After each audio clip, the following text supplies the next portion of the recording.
Traveler as of late. What's the vacation time been like for you? I'm Joanna Traveler right now. You can follow my new Instagram. Actually, I did that Instagram like many years ago, but I didn't have time to run it. But this time, I definitely have more time to do that. Of course, I'm joking, but no, I'm not joking. There is this Instagram. But it's been good. It's been good. I've been traveling, doing some stuff. Good stuff happening in my life. So I took 2 months off. No training at all, but I cannot wait to get back to the gym on Monday after I'll be back to Poland. Yeah, that's it.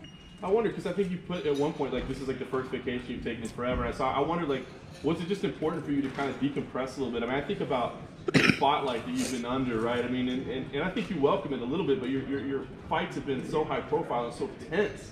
Was it important for you to just kind of get away from the sport for a while? Yeah, that's the point, and I wanna take a longer break.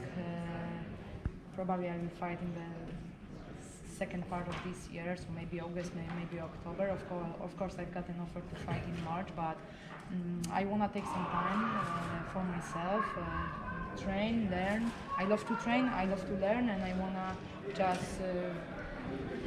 Do this for myself. This is what Mikey Brown said after my fight, like take a longer break. We're just doing camps in the States. I spent 7 months last year in the States, and actually today I fill out the paperwork for my new visa, and I had to count the days I stayed. I'm like 80 days, 70 days, 60 some days. I'm like crazy, no life, so I want to stay with my family, enjoy my life in Poland. I have many ideas for business. I do nice stuff with the TV in Poland. I just got back from Mexico where I shoot a program. This program is from England, 50 Ways to Kill My Mom.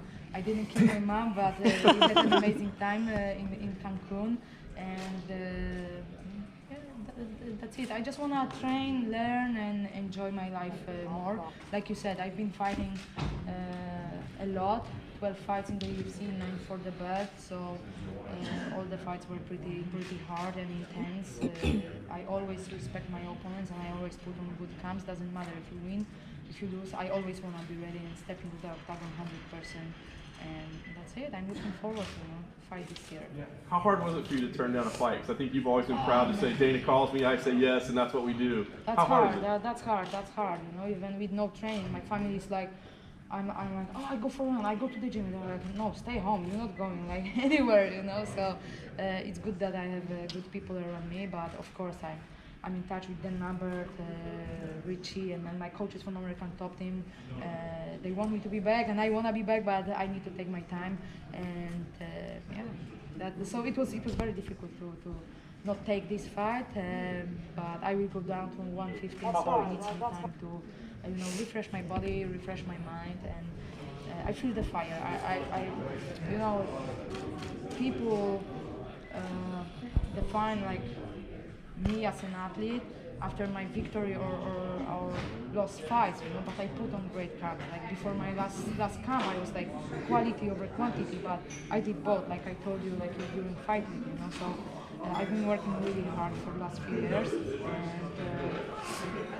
and back stronger. That's it. The last thing for me, I think you touched on it right there, but I think the big question was, what will be your next move? It sounds like you want to wait till late in the year, but 115 is definitely, like whoever it is, it's going to be at 115? Yeah, 115.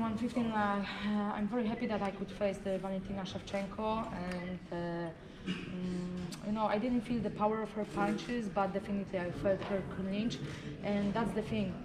The fight with Valentina went on and off, so I didn't have time to prepare physically for this fight, because in the clinching she was like super strong, and that my takedown defense is very good, on point, but it was something like it was like a body lock. I think I'm proud of myself. I did good. She didn't like smash my my face as she did in her fight before, but definitely if I wanna compete in 125, I need to put like muscle weight, like build the power. But I couldn't do that before that fight with Valentina Shevchenko, because I was planning to go. I'm still planning to go to 150. So it was a difficult decision, difficult fight. But my next move is 150. How happy were you to see that title fight from 115? Oh man, I was getting mad at Ross. Of course, she's the champ, but man, I was a busy champion, you know, and you cannot wait, and you must defend your belt once in a year, and I'm very happy that I heard about this fight, and that this fight is happening, and I definitely want to go to Brazil and watch this fight live. Do you have plans to do that? Yeah, I 99% I will go to Brazil and watch this fight, and I cannot wait to see my Brazilian fans, and there's many of them, and I wanna just go there, hang out with them, and meet them, and watch this fight, of course. A lot of people will assume that you'll want Jessica to win because that could lead you to a quicker title fight.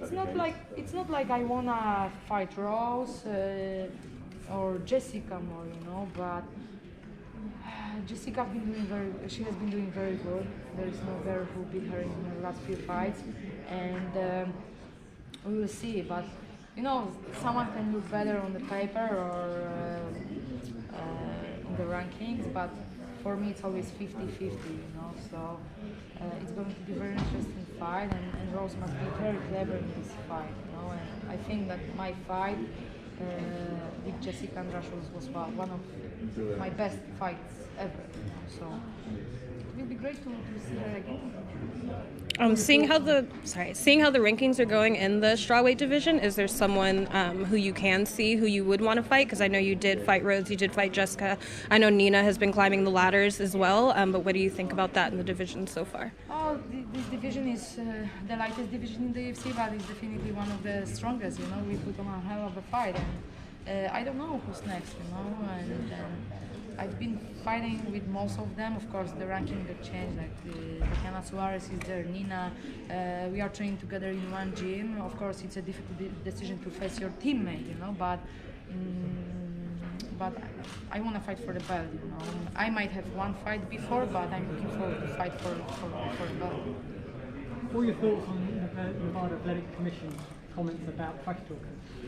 About what? About trash talking? I haven't heard about, so I don't know what's going on.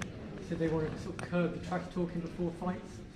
They want to cut it? They want to cut it down, the bad language. You know, I never curse. I never insult my opponents, you know. I'm intense, but you know, you never heard me saying about families, religion, culture, about someone like, you know, of course there was bad blood between me and Gadea, you know, like I'm always very polite at the press conferences, but when someone step on my toe, it's this kind of business. You must be tough and show your mental strength, you know, but sometimes it's too much, and I agree with that, but that's why fans love this sport, you know. It's something else, and they need it. They need to build the fights. Look at the fighters who made a big money and who are recognized by the fans. These who talk a lot, but the point is like, back it up. That's it. Back it up. See on your Instagram yesterday, you were down in Adelaide. You've got some ties here in Australia. Why don't you tell everyone about your ties that you have down here in Australia? About what? About the friends and family. Friends and family. Oh yeah. So sorry. I was planning this trip to Melbourne because I love this city. UFC 193 is still one of the greatest UFC shows ever. More than 56,000 people. So and I have so many friends in Australia. But I went down to Adelaide for 2 days before I came to Melbourne. Good friend of mine, Paul Slovinsky,